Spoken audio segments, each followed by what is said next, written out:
Assalamualaikum warahmatullahi wabarakatuh. Alhamdulillahirrahmanirrahim. Anak-anak, bagaimana kabar kalian? Semoga kalian sehat selalu. Amin amin ya rabbal alamin. Jangan lupa kalian selalu berdoa kepada Allah agar selalu diberi kesehatan, diberi kesehatan jasmani dan rohani, dan selalu dijaga dimanapun kalian berada. Pada pertemuan kali ini Ustazah akan menjelaskan tentang peristiwa kelahiran Nabi Muhammad SAW.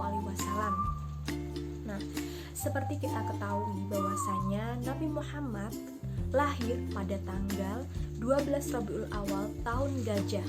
Kenapa dinamakan tahun Gajah? Karena pada saat itu terjadilah peperangan di mana Raja Abraha dengan pasukan bala tentaranya menggunakan kendaraan yaitu gajah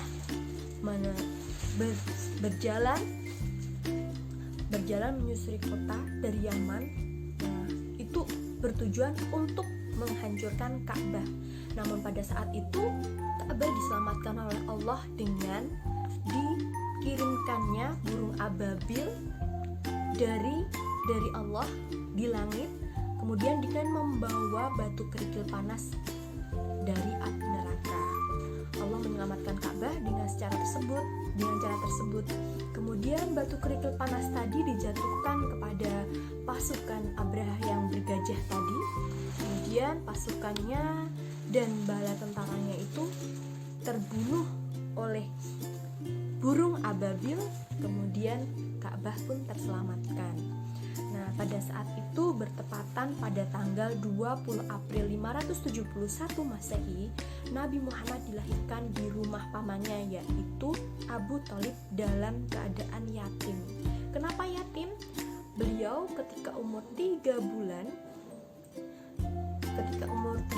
di dalam kandungan, bukan 3 bulan namun 2 bulan di kandungan, beliau itu sudah yatim. Ayahnya yaitu Abdullah, ayahnya Nabi Muhammad telah meninggal dunia. Menurut kebiasaan dan perilaku di kalangan bangsa Arab bahwa pada hari ke-7 dari kelahiran bayi diadakan upacara khitan dan pemberian nama. Abdul Muthalib selaku kakeknya, jadi kakek Nabi Muhammad itu bernama Abdul Muthalib, memberi nama cucunya yaitu dengan sebutan Muhammad yang artinya orang yang dipuji. Nah, sudah umum diketahui pada saat itu bahwasanya di kitab Injil dan Taurat dijelaskan bahwasanya akan lahir seorang nabi bernama Ahmad atau Muhammad. Nah, kemudian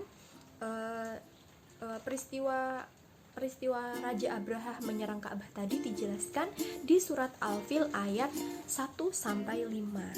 Kemudian anak-anak, pada saat Nabi Muhammad SAW dilahirkan, ibundanya itu menyaksikan suatu sinar keluar dari tubuhnya yang memancar sampai ke istana Bushra. Nah, selagi beliau masih berada dalam kandungan, ibunya sama sekali tidak merasakan kesusahan. Nah, itu hebatnya Nabi Muhammad ya. Seperti yang biasa dialami oleh para wanita-wanita yang sedang hamil. Tuh. Kemudian malaikat ini memberitahu kepada ibundanya bahwasanya ibunya ini Aminah itu, ibunda Aminah akan melahirkan seorang nabi dan penghulu umat manusia. Nah, selain itu juga ditandai dengan haidnya yang terputus dan berpindahnya cahaya dari wajah Abdullah ke wajahnya. Dan pada malam kelahiran Nabi Muhammad SAW terjadilah peristiwa-peristiwa aneh. Di antaranya yang pertama, padamnya api di negeri Parsi yang selama 1000 tahun belum pernah padam. Kemudian terjadi guncangan yang amat dahsyat di istana Kisra hingga retak dan 14 terasnya roboh.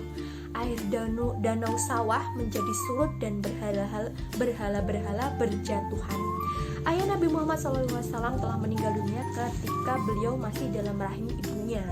Pada hari ke-7 dari kelahiran beliau, kakeknya Abdul Muthalib mengadakan akikah untuk beliau dengan menyembelih kambing.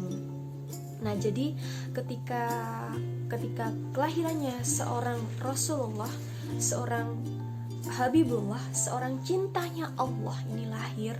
Jadi keadaan di dunia ini seperti diguncangkan. Kenapa diguncangkan? Karena malaikat-malaikat ini pada turun dan menyaksikan kelahirannya seorang Rasul kecintaannya Allah. Itu ya anak-anak ya. Mungkin cukup sekian penjelasan dari Ustazah. Ada kurang lebihnya, mohon maaf sebesar-besarnya. Wassalamualaikum warahmatullahi wabarakatuh.